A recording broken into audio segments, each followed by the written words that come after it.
Welcome back to Making It with Minklet, and this is going to be day 18 of the Mixed Media March 25 challenge, and that is sponsored by Kerry Griffith, and I'll have a link to his channel.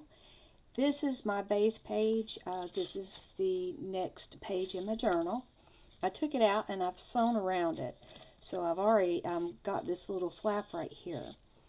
I have also added some of this magazine Blue Mountain print onto a piece of paper to make a note card, and it is a little bit too big, so let's downsize it. I'm going to use my wavy ruler because I like the waves of the mountains, and I'm going to use that to get this size down a little bit. We're going to keep it real simple.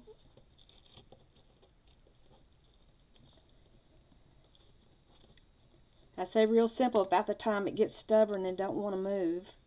Come on. I put just a little teeny tiny bit of glue, and that's probably where that glue is. Move my numbers out of the way so I don't lose them. Look at that. It looks like a mess. We'll just take that chunk out.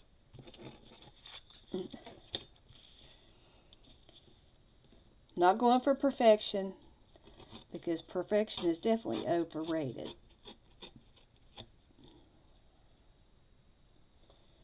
And I will go and stitch this on the machine. I'm going to go ahead and I'm going to leave the bottom flat, but I think I'm going to make this wavy here too at the top, because I have a little something to put on it.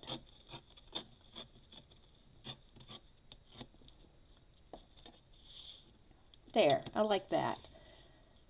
I don't like that, so let's just doctor that up right now.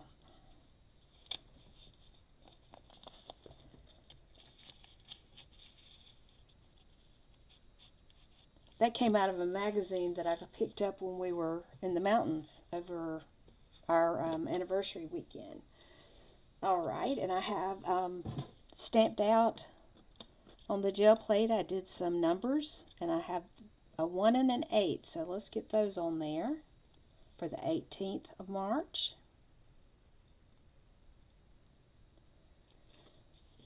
And I will be doing some catch-up videos to get back. I'm continuing with where we are in the numbers, since I missed the first few couple of weeks. I missed, so I will be catching those up. But I've already got the gel prints. The gel prints are made. It's not that I have to make the gel prints. I've got plenty of gel prints. I've got some kits that have gel prints that were generated with gel prints, so I'm in pretty good shape.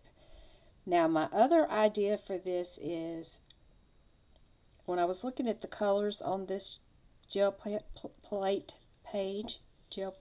printed page, that was a tongue twister. Good grief, having trouble hitting the hole on the glue, that little tiny nozzle. I made a cluster. This is the shirt or the blouse that I wore when I got married. And this is off of a piece of lingerie that was too pretty to throw away. And this was off of a blouse. So I made a little cluster that I feel like blends with the colors here. This was some of my goodies from my friend Tracy. And I am going to glue this on. I'm not going to have to sew it. But that leaves the fringe part over the little mountain. So when you pull it out, you see that fringe hanging down. This was like the tuck in the blouse, and I thought, that looks really cute. I had used it to make something for my niece to go in her journal, or not to go in her journal, but for her wedding, to wear something old, something new, something borrowed, something blue. I took the blue fabric from my blouse that I wore to my wedding, and then she had her mother's dress on, and she wore the hairpiece that her sister had worn at her wedding. So there was multiple generations represented when she walked down the aisle, and it was a beautiful wedding. It was. Alright, so I'm going to glue that down.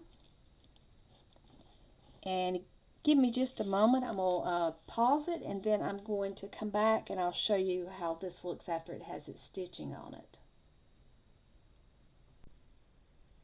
Alright, I've got that stitched.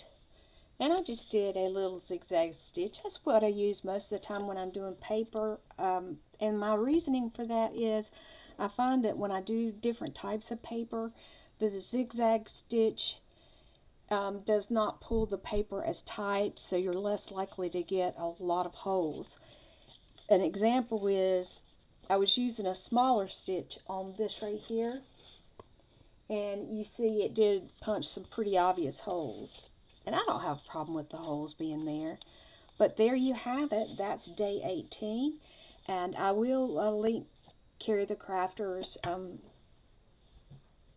channel down below.